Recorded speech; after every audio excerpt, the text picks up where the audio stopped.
Hello all, welcome to my YouTube channel. ಈ ಕ್ಲಾಸಲ್ಲಿ ನಾನು ವರ್ಡ್ ಪ್ಯಾಡ್ ಬಗ್ಗೆ ಎಲ್ಲ ಡೀಟೇಲ್ ಆಗಿ ಹೇಳಿದ್ದೀನಿ. ಫುಲ್ ಲಾಸ್ಟ್ವರೆಗೂ ನೋಡಿದರೆ ಅರ್ಥ ಆಗುತ್ತೆ. ಇದು ವರ್ಡ್ ಪ್ಯಾಡು. ನಾನಿವಾಗ ಕಂಟ್ರೋಲ್ ಪ್ಲಸ್ ಸ್ಕ್ರೋಲ್ ಮಾಡ್ತಾಯಿದ್ದೀನಿ. ಇದರಲ್ಲಿ ಜೂಮ್ ಇನ್ನು ಜೂಮ್ ಔಟ್ ಆಗುತ್ತೆ. ಇವಾಗ ಏನಾದರೂ ಟೈಪ್ ಮಾಡಿಬಿಟ್ಟು ಎಲ್ಲ ಇದ್ರದ್ದು ಕ್ಯಾರೆಕ್ಟರ್ಸ್ನೆಲ್ಲ ನೋಡ್ಕೊಬೇಕು. ಅಂದರೆ ಹೋಮಲ್ಲಿ ಕ್ಯಾಲಿಬ್ರಿ, ಅದು ಫಾಂಟ್ ಸ್ಟೈಲು, ಮತ್ತು ಫಾಂಟ್ ಕಡಿಮೆ ಮಾಡೋದು ಜಾಸ್ತಿ ಮಾಡೋದು ಎಲ್ಲ ಇದೆ ಇದರಲ್ಲಿ. ಇದು ಸ್ಟೈಲ್ಸ್ ಎಲ್ಲ, ಫಾಂಟ್ ಸ್ಟೈಲ್. ಇದು ಜಾಸ್ತಿ ಮಾಡೋದು ಫಾಂಟ್ನ, ಇದು ಕಡಿಮೆ ಮಾಡೋದು.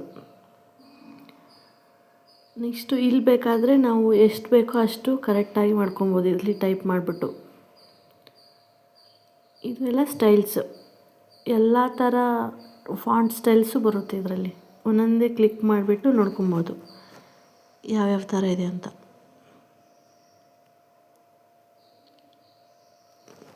ಎಲ್ಲದನ್ನೂ ಒಂದ್ಸರಿ ಟ್ರೈ ಮಾಡಿ, ನಿಮ್ಗೆ ಯಾವ್ದು ಚೆನ್ನಾಗಿರುತ್ತೋ ಅದನ್ನು ಯೂಸ್ ಮಾಡ್ಕೊಬೋದು. ಈ ಥರ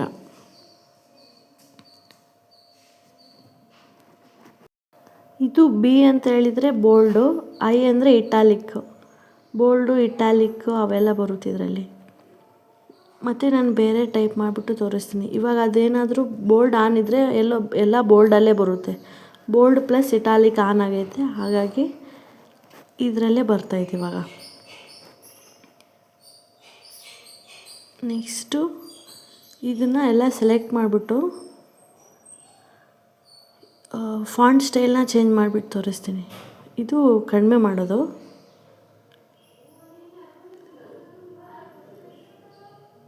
ಇವಾಗ ಫಾಂಟ್ ಸ್ಟೈಲ್ನ ಚೇಂಜ್ ಮಾಡೋಣ, ಬೇರೆ ಥರ ಯಾವುದಾನ. ಇದು ಅಷ್ಟೇ ಚೆನ್ನಾಗಿ ಕಾಣಿಸ್ತಾ ಇಲ್ಲ ಅದಕ್ಕೆ. ನೆಕ್ಸ್ಟ್ ಬೇರೆ ಫಾಂಟು, ಇದೂ ಅಷ್ಟು ಎಂಗೇಜ್ ಆಗ್ತಾಯಿಲ್ಲ. ನೆಕ್ಸ್ಟ್ ಬೇರೆ ಈ ಥರ ಬೇರೆ ಬೇರೆ ಫಾಂಟ್ಸ್ ಎಲ್ಲ ಇರುತ್ತೆ ಇದರಲ್ಲಿ. ನಮ್ಗೆ ಯಾವ್ದು ಬೇಕೋ ಅದನ್ನು ಸೆಲೆಕ್ಟ್ ಮಾಡ್ಕೊಬೋದು. ಇವಾಗ ಇದು ಓಕೆ ಅನ್ನಿಸ್ತಿದೆ. ನೆಕ್ಸ್ಟು ಇದನ್ನು ಸೆಲೆಕ್ಟ್ ಮಾಡಬೇಕು. ಇದು ಸೆಂಟರ್ ಮಾಡೋದು. ನೆಕ್ಸ್ಟು ಸೆಲೆಕ್ಟ್ ಮಾಡಿಬಿಟ್ಟು ಈ ಸೈಡ್ ಕ್ಲಿಕ್ ಮಾಡಿದ್ರೆ ಫುಲ್ ಈ ಸೈಡ್ ಬರುತ್ತೆ. ಫುಲ್ ಈ ಸೈಡ್ ಕ್ಲಿಕ್ ಮಾಡಿದ್ರೆ ಈ ಸೈಡು. ಸೆಂಟ್ರ್ ಬೇಕಂದರೆ ಸೆಂಟ್ರ್ ಕ್ಲಿಕ್ ಮಾಡಬೇಕು. ಇದು ಜಸ್ಟಿಫೈ, ಕಂಟ್ರೋಲ್ ಜೆ ಹೊಡೆದ್ರೂ ಅದು ಬರುತ್ತೆ.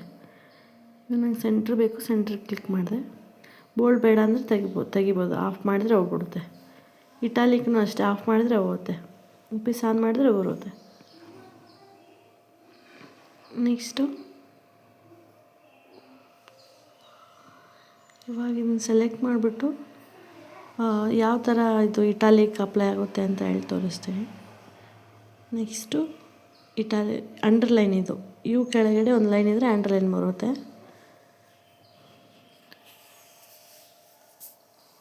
ಮತ್ತು ಇವಾಗ ಅಂಡರ್ಲೈನ್ ಆನ್ ಆಗಿರೋದು ವಿತ್ ಬೋಲ್ಡ್ ಆನ್ ಆಗಿರೋದು ನಾವು ಕ್ಲಿಕ್ ಮಾಡಿಕೊಂಡು ಟೈಪ್ ಮಾಡಿದರೆ ಅದೇ ಥರ ಬರುತ್ತೆ. ಈ ಹೆಲೋ ಅಲ್ಲಿ ಇದೆಯಲ್ಲ, ಇದಕ್ಕೆ ABC ಆನ್ ಮಾಡಿದ್ದೀನಿ. ಸೆಂಟ್ರಲ್ಲಿ ಲೈನ್ ಬರುತ್ತೆ. ಇದೇನು ಜಾಸ್ತಿ ಯೂಸ್ ಆಗಲ್ಲ. ಯೂಸ್ ಆಗೋದು ಅಂಡರ್ಲೈನು, ಬೋಲ್ಡು, ಇಟಾಲಿಕ್ ಅಷ್ಟೇ. ಇಟಾಲಿಕ್ಕು ಅಷ್ಟೇ ಯೂಸ್ ಆಗಲ್ಲ, ಬೇಕಂದರೆ ಆನ್ ಮಾಡ್ಕೊಬೋದು. ಇವಾಗ ಇದು ಆಫ್ ಮಾಡಬೇಕು. ಆನಲ್ಲಿ ಇದೆಯಲ್ಲ ವಾಪಸ್ ಬರ್ತೈತೆ. ಆಫ್ ಮಾಡಿಬಿಟ್ಟು ಇವಾಗ ಟೈಪ್ ಮಾಡಿದರೆ ಬರೋಲ್ಲ. ಇವಾಗ H2 ಅಂತ ಇರುತ್ತಲ್ಲ, ಅದರಲ್ಲಿ 2 ಕೆಳಗಡೆ ಇರುತ್ತೆ. ಅದು ಹೇಗೆ ಮಾಡೋದಂದರೆ 2ನ ಸೆಲೆಕ್ಟ್ ಮಾಡಿಬಿಟ್ಟು ಇದು ಕೆಳಗಡೆ ಕ್ಲಿಕ್ ಮಾಡಬೇಕು. 2 ಕೆಳಗಡೆ ಬರುತ್ತೆ ಆವಾಗ. ಬೇರೆ ಎಕ್ಸಾಂಪಲ್ ನೋಡಿದರೆ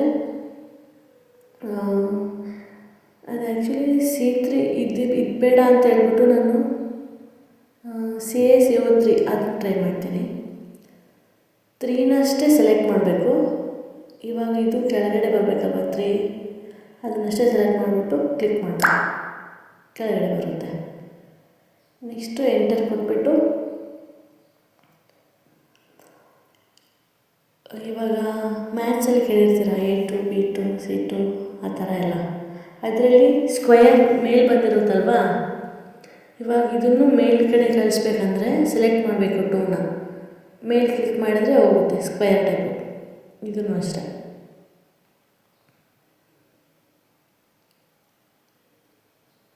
ಅದನ್ನು ಸೆಲೆಕ್ಟ್ ಮಾಡ್ಕೋಬೇಕು ಕರೆಕ್ಟಾಗಿ.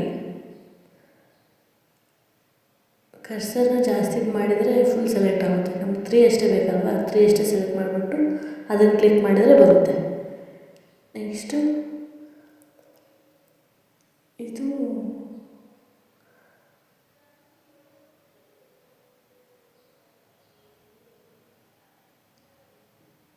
ಇವಾಗ ಇದನ್ನು ಸೆಲೆಕ್ಟ್ ಮಾಡಿಬಿಟ್ಟು ನಾನು ಕಲರ್ ಚೇಂಜ್ ಮಾಡೋದು ತೋರಿಸ್ತೀನಿ. ಅದು ಅಂತ ಇದೆಯಲ್ಲ ಫಾಂಟ್ ಅಷ್ಟೇ ಕಲರ್ ಚೇಂಜ್ ಆಗುತ್ತೆ ಅದರಲ್ಲಿ.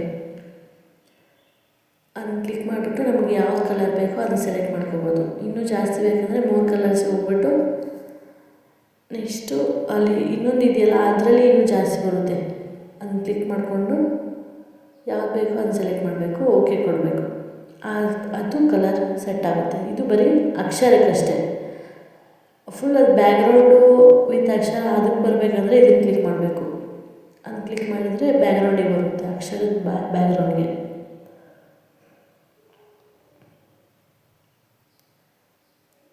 ಇದು ಕಲರ್ ಕೊಡೋದು. ನೆಕ್ಸ್ಟು ಇದು ಫಾಂಟ್ ಜಾಸ್ತಿ ಮಾಡೋದು ಕಡಿಮೆ ಮಾಡೋದು ಆಗಲೇ ಹೇಳಿದ್ದೀನಿ. ಇವಾಗ ಇದು ಕಡಿಮೆ ಮಾಡ್ತೀನಿ ಸ್ವಲ್ಪ. ನೆಕ್ಸ್ಟು ಇದು ಈ ಸೈಡ್ ಫುಲ್ ಕ್ಲಿಕ್ ಮಾಡೋಕ್ಕೆ ನಮ್ಮ ಫಾಂಟ್ ಈ ಸೈಡ್ ಕಳಿಸ್ಬೇಕಾಗಿರುತ್ತಲ್ಲ ಆವಾಗ ಇದು ಯೂಸ್ ಆಗುತ್ತೆ. ನೆಕ್ಸ್ಟ್ ಇದನ್ನೆಲ್ಲ ಸೆಲೆಕ್ಟ್ ಮಾಡಿಬಿಟ್ಟು 1 2 3 ಅದೆಲ್ಲ ಪಾಯಿಂಟ್ಸ್ ಕೊಡ್ಬೋದು. ಇವಾಗ ಇದು ಪಾಯಿಂಟ್ 1 2 3 ಈ ಥರ ಎಲ್ಲ ನಾವು ಎಷ್ಟು ಸೆಲೆಕ್ಟ್ ಮಾಡಿರ್ತೀವೋ ಅದಕ್ಕೆಲ್ಲ ಪಾಯಿಂಟ್ ಬರುತ್ತೆ. 1 2 3 ಬೇಕಂದರೆ 1 2 3 ಕ್ಲಿಕ್ ಮಾಡಿದರೆ 1 2 3 ಬರುತ್ತೆ. ಅದೆಷ್ಟಿರುತ್ತೋ ಅಷ್ಟಕ್ಕೂ ಅಪ್ಲೈ ಆಗುತ್ತೆ ಡೈರೆಕ್ಟಾಗಿ. ABC ಇದು ಸ್ಮಾಲ್ ABC ಮತ್ತು ಕ್ಯಾಪಿಟಲ್ ABC ರೋಮನ್ನು ಅದೆಲ್ಲ ಬರುತ್ತೆ ಇದರಲ್ಲಿ. ಯಾವ್ದು ಬೇಕೋ ಅದನ್ನು ಕ್ಲಿಕ್ ಮಾಡ್ಕೊಂಡು ಯೂಸ್ ಮಾಡ್ಕೊಬೋದು.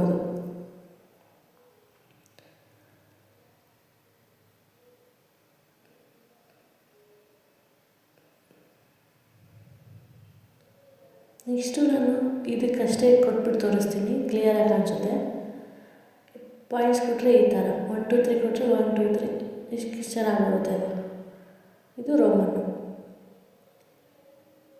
ಇದು ರೋಮನ್ನು, ಇದು ABC ಕ್ಯಾಪಿಟಲ್ ABC ಪಾಯಿಂಟ್ಸು. ನನ್ನಂತ ಕೊಟ್ಟರೆ ಅದನ್ನು ಸೆಲೆಕ್ಟ್ ಮಾಡಿಬಿಟ್ಟು ನಾನು ಕ್ಲಿಕ್ ಮಾಡಿದರೆ ಹೋಗ್ಬಿಡುತ್ತೆಲ್ಲ ಯಾವ್ದು ಕೊಟ್ಟಿರ್ತೀವಿ ಅದು.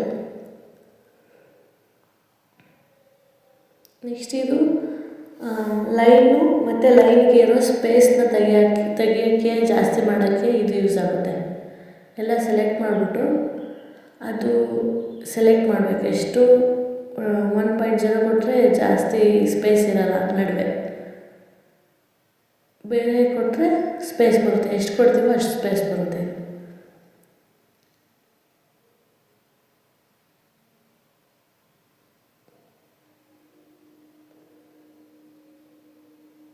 ಈ ಥರ.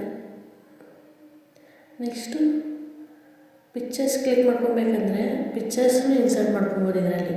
ಪಿಕ್ಚರ್ ಕ್ಲಿಕ್ ಮಾಡಿಬಿಟ್ಟು ನಿಮ್ಮ ಕಡೆ ಯಾವ ಪಿಕ್ಚರ್ ಇದೆಯೋ ಯಾವ್ದು ಹಾಕ್ಬೇಕಿರುತ್ತೋ ಅದನ್ನು ಕ್ಲಿಕ್ ಮಾಡಿದರೆ ಬರುತ್ತೆ. Next paint. ನಾನು ಮುಂಚೆ ಹಾಕಿರೋ ವಿಡಿಯೋದಲ್ಲಿ ಪೇಂಟ್ ಎಲ್ಲ ಡೀಟೇಲ್ಸ್ ಆಗಿ ಹೇಳಿದ್ದೀನಿ, ಅದನ್ನು ನೋಡ್ಬೋದು ನೀವು ಬೇಕಿದ್ರೆ. ಇವಾಗ ನನಗೀಗ ಇಷ್ಟೇ ತೊಗೊಂಡು ಪೇಂಟ್ ಹಾಕಿ ಇದಕ್ಕೆ ಫಿಲ್ ಮಾಡಿ ಕ್ಲೋಸ್ ಮಾಡ್ಕೊತೀನಿ. ಇಷ್ಟು ಪೇಂಟ್ ಬರುತ್ತೆ. ಯಾವ ಥರ ಪೇಂಟ್ ಬೇಕಿದ್ರೂ ಹಾಕ್ಕೊಬೋದು ಇದರಲ್ಲಿ. ಇದನ್ನು ದೊಡ್ಡದು ಮಾಡ್ಬೋದು, ಚಿಕ್ಕದು ಮಾಡ್ಬೋದು, ರಿಸೈಜ್ ಮಾಡ್ಬೋದು. ನೆಕ್ಸ್ಟು ಇದು ಪೇಂಟನ್ನು ಇನ್ಸರ್ಟ್ ಮಾಡ್ಕೊಬೋದು, ಪಿಕ್ಚರ್ ಇನ್ಸರ್ಟ್ ಮಾಡ್ಬೋದು. ಮತ್ತು ಡೇಟ್ ಆ್ಯಂಡ್ ಟೈಮ್ ಯಾವ ಥರ ಡೇಟ್ ಫಾರ್ಮ್ಯಾಟ್ ಬೇಕೋ ಅದನ್ನು ಸೆಲೆಕ್ಟ್ ಮಾಡ್ಕೊಬೇಕು. ನೆಕ್ಸ್ಟು ಓಕೆ ಮೇಲೆ ಕ್ಲಿಕ್ ಮಾಡಿದರೆ ಡೇಟು ಫಿಲಪ್ ಆಗುತ್ತೆ. ಡೇಟ್ನ ಇನ್ಸರ್ಟ್ ಮಾಡ್ಕೊಬೋದು. ಇದನ್ನು ಸೆಲೆಕ್ಟ್ ಮಾಡಿಬಿಟ್ಟು ಸ್ವಲ್ಪ ಫಾಂಟ್ ಕಡಿಮೆ ಮಾಡ್ಬೋದು, ಜಾಸ್ತಿ ಕಡಿಮೆ ನಮ್ಮ ಇಷ್ಟದ ಪ್ರಕಾರ. ನೆಕ್ಸ್ಟು ಫೈಂಡ್ ಅಂದರೆ ಇವಾಗ ಎಲ್ಲ ಡಾಕ್ಯುಮೆಂಟ್ಸ್ ಇರುತ್ತಲ್ಲ ಫುಲ್ ಜಾಸ್ತಿ ಇರುತ್ತೆ, ನಮ್ಗೆ ಇದೇ ವರ್ಡ್ ಬೇಕಾಗಿರುತ್ತೆ ಆವಾಗ ಇದು ಯೂಸ್ ಆಗುತ್ತೆ ಫೈಂಡ್. ಒಂದೇ ವರ್ಡ್ನ ಕ್ಲಿಕ್ ಅಲ್ಲಿ ಟೈಪ್ ಮಾಡಿಬಿಟ್ಟು ಫೈಂಡ್ ಓಕೆ ಕೊಟ್ಟರೆ ಅದು ಫೈಂಡ್ ಮಾಡುತ್ತೆ. ಇವಾಗ ಅದು ಸರ್ಚ್ ಆಯಿತು. ಬೇರೆ ಟ್ರೈ ಮಾಡೋಣ ಅಂದರೆ ಸ್ವಾತಿ ಅಂತಂದು ಟೈಪ್ ಮಾಡ್ತೀನಿ. ನೆಕ್ಸ್ಟ್ ಅಂದರೆ ಸ್ವಾತಿ ಅಂತೇಳಿ ಸೆಲೆಕ್ಟ್ ಆಗಿಬಿಡುತ್ತೆ. ಇದರಿಂದ ನಾವು ಜಾಸ್ತಿ ಡಾಕ್ಯುಮೆಂಟ್ ಇದ್ದಾಗ ಬೇಗನೆ ಹುಡುಕ್ಬೋದು. ರಿಪ್ಲೇಸ್ ಅಂದರೆ ಇವಾಗ ಒಂದು ವರ್ಡ್ ಇರುತ್ತೆ, ಅದನ್ನು ಬಿಟ್ಟು ಬೇರೆ ವರ್ಡ್ ಹಾಕ್ಬೇಕಂದ್ರೆ ಇದು ಯೂಸ್ ಆಗುತ್ತೆ.